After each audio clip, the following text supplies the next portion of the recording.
studying mammograms to detect breast cancer.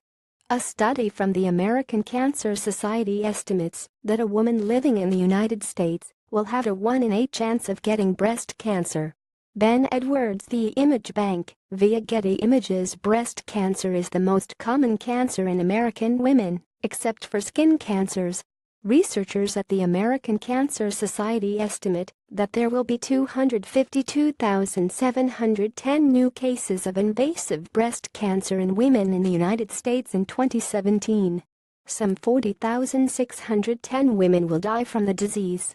In addition, there will be 63,410 cases this year of carcinoma in situ, abnormal cells that may be an early form of cancer. Over a lifetime, a woman living in the United States has a 12.4% risk, 1 in 8, of being diagnosed with breast cancer. Non-Hispanic whites and non-Hispanic blacks have higher breast cancer incidence and mortality than other racial and ethnic groups. The incidence of cancer in black women was slightly lower than that of whites, but the death rate during 2011 to 2015 was 42% higher in black women.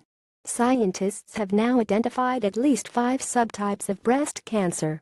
Lower overall rates among Hispanic women can largely be explained by lower rates of the most common subtype, called luminal A. A particularly aggressive subtype, triple-negative breast cancer, is twice as common in black women as in whites.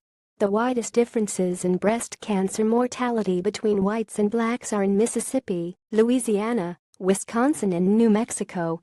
The narrowest gaps are in Connecticut, Massachusetts, Delaware, Iowa, and Minnesota. These racial disparities are not inevitable, said Carolee DeSantis, Director of Breast and Gynecological Cancer Surveillance at the American Cancer Society.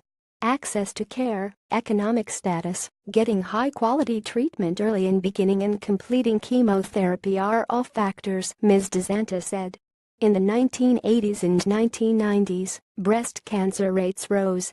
Scientists believe that the increases may be explained by the growing trend toward delayed childbearing and having fewer children, both known risk factors for breast cancer. At the same time, the wider use of mammography led to earlier diagnosis, which also contributed to the higher incidence numbers. Rates increased more slowly through the 1990s. There was a decrease in rates in 2002 and 2003, primarily in white women. Reduced use of menopausal hormone therapy in those years may be part of the explanation. Death rates from breast cancer have declined 39% from 1989 through 2015. About 322,600 breast cancer deaths have been averted, largely the result of earlier diagnosis and new treatments. Through January 2016, more than 3.5 million women living with breast cancer in the United States. Follow @NightFilth on Twitter. Sign up for the Science Times newsletter.